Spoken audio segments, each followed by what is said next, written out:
আসসালামু আলাইকুম ওয়া রাহমাতুল্লাহি ওয়া বারাকাতুহু। আলহামদুলিল্লাহ, তাকামুল সার্টিফিকেট নিয়ে কি পরিমাণ যে আমরা একটা দুশ্চিন্তার ভিতরে ছিলাম, এটা কিন্তু অনেকটাই আমাদের দুশ্চিন্তা কমে গেছে।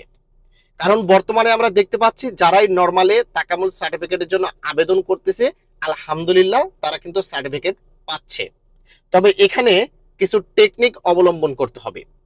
অনেকেই আমার কাছে জানতে চাচ্ছে যে ভাই, কাদের নরমালে তাকামুল সার্টিফিকেট হচ্ছে, কাদের আবেদন করা উচিত, অথবা কোন ধরনের প্রশ্ন তাকামুল সার্টিফিকেটের জন্য আসতে পারে, বা কোন সিস্টেমে পরীক্ষাগুলো হচ্ছে, এই বিষয়গুলো সম্পর্কে অনেকেই আমার কাছে জানতে চেয়েছে। তো আজকের ভিডিওতে আপনাদেরকে এই বিষয়ে তথ্য দিব।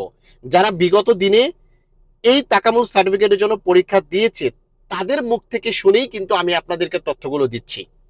তাদের কোন ধরনের প্রশ্ন এসেছে, কি কি টেকনিক অবলম্বন করেছে, কাদের নরমালে আবেদন করলে সার্টিফিকেট 100% পাবেন, এই বিষয়গুলো নিয়ে আজকের ভিডিওটা সাজানো হয়েছে। নতুন সৌদিগামী প্রবাসীদের খুবই উপকারে আসবে।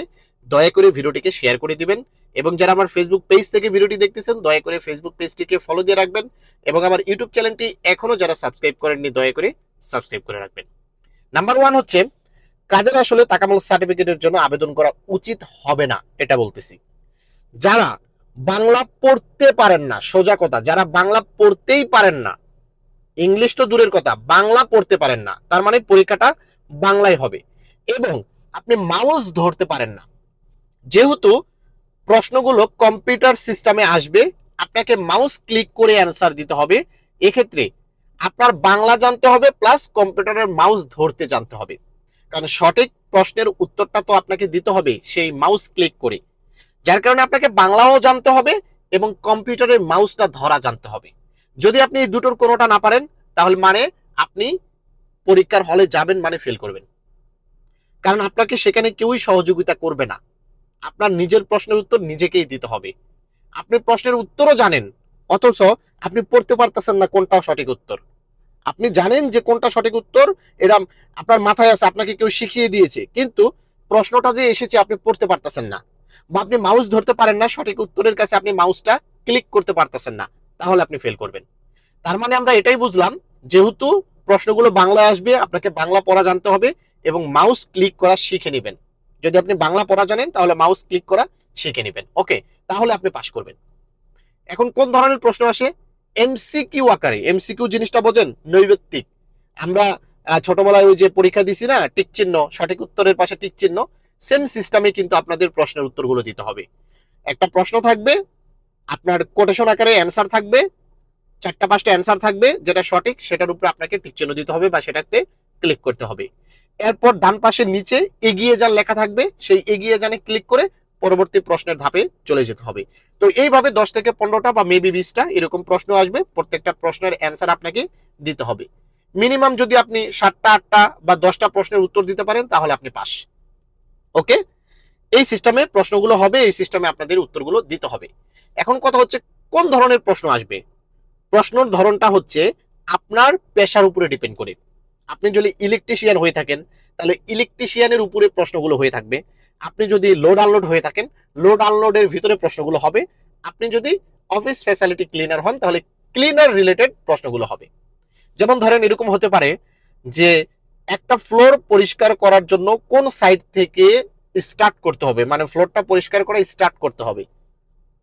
উত্তর কতে থাকবে, বাম পাশ থেকে, ডান পাশ থেকে, উপর থেকে, নিচ থেকে, এরকমটা আমি জাস্ট আপনাদেরকে এক্সাম্পল দিচ্ছি। এই টাইপের প্রশ্নগুলো হবে। তার মানে আপনি যে রিলেটেড পরীক্ষাটা দিতে যাচ্ছেন, ওই রিলেটেড প্রশ্নগুলো আসবে, আর আপনি যদি বাংলা জানেন, তাহলে আশাবাদী আপনি উত্তর দিতে পারবেন।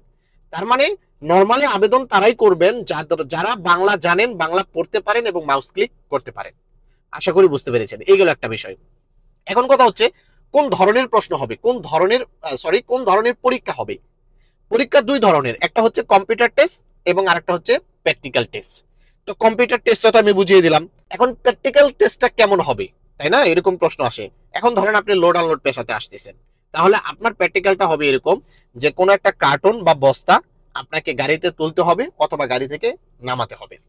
এখন এই যে কার্টন বা বস্তা আপনি গাড়িতে তুলতেছেন বা গাড়ি থেকে নামাচ্ছেন, এক্ষেত্রে আপনার মাজা সোজা আছে কিনা বা আপনার ফিটনেসটা কেমন হচ্ছে, এগুলো কিন্তু তারা যাচাই বাছাই করবে।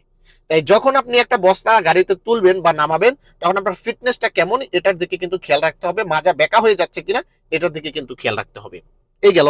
আবার ধরেন আপনি ক্লিনার পোস্টে আসবেন, এক্ষেত্রে আপনাকে ঝাড়ু দেওয়ার জন্য বলতে হতে পারে রাস্তা বা ফ্লোর, কোন সাইড থেকে আপনি ঝাড়ু দিচ্ছেন, আপনি ঝাড়ু দেওয়ার ম্যাটেরিয়াল কি কি ব্যবহার করতেছেন, এই জিনিসগুলো কিন্তু যাচাই বাছাই করবে। এখন লোড আনলোড করার জন্য আপনি হ্যান্ড গ্লাভস পরলেন কিনা, মাথার ভিতরে হেলমেট লাগালেন কিনা বা টুপি লাগালেন কিনা, তারপর আপনার যে পোশাকটা আছে, আপনার লোড আনলোড করার জন্য যে ধরনের পোশাক ওখানে ম্যাটেরিয়াল গুলো রেখে দিয়েছে সেটা ব্যবহার করতেছেন কিনা, শো পরছেন কিনা, হ্যাঁ, কোন গেটআপে আপনি লোড আনলোড করতেছেন, এই জিনিসগুলো কিন্তু সেখানে যাচাই বাছাই করবে।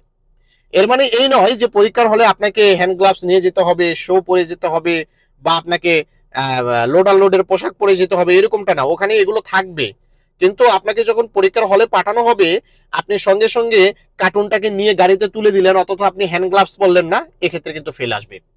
তার মানে এগুলোই হচ্ছে পরীক্ষা। প্র্যাকটিক্যাল বিষয়টা হচ্ছে এগুলোই। প্র্যাকটিক্যালি আপনাকে দেখাতে হবে যে আপনি এই জিনিসগুলো জানেন কিনা, যে কার্টুন একটা গাড়িতে তোলার জন্য হ্যান্ড গ্লাভস পরতে হয় বা পোশাক পরতে হয়, শো পরতে হয়, এগুলো আপনি জানেন কিনা। জাস্ট এগুলো তারা প্র্যাকটিক্যাল পরীক্ষায় যাচাই বাছাই করবে।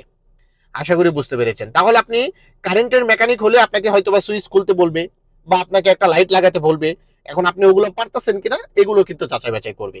আশা করি বুঝতে পেরেছেন। তো সৌদিগামী প্রবাসীদের জন্য আজকের ভিডিওটি খুবই ইনফরমেটিভ, দয়া করে ভিডিওটিকে শেয়ার করে দিবেন। এখন পর্যন্ত যে তথ্যগুলো দিলাম এগুলো কিন্তু যারা বিগত দিনে পরীক্ষা দিয়েছে তাদের মুখ থেকে শুনেই কিন্তু আপনাদেরকে তথ্যগুলো দিলাম। তাই যারা বাংলা পড়তে পারেন, লিখতে পারেন, মাউস ধরতে পারেন, তারা নরমাল আবেদন করেন, ইনশাল্লাহ পাশ করে যাবেন। যদি কেউ নরমাল আবেদন না করতে পারেন আমাদের সঙ্গে যোগাযোগ করতে পারেন, আমরা অল্প খরচে আপনাদের যে সরকারি ফি আছে সেটা পেমেন্ট করে আপনাদের আবেদন করে দিতে পারবো। এবং যারা ওইভাবে আবেদন করতে চাচ্ছেন সেটাও আমাদের সঙ্গে যোগাযোগ করতে পারেন, আমরাও সেই কাজটা করে দিতে পারবো। ভালো থাকবেন, সুস্থ থাকবেন, ভিডিওটিকে শেয়ার করে দিবেন। তৌফিক আলীর সঙ্গে থাকবেন। আসসালামু আলাইকুম।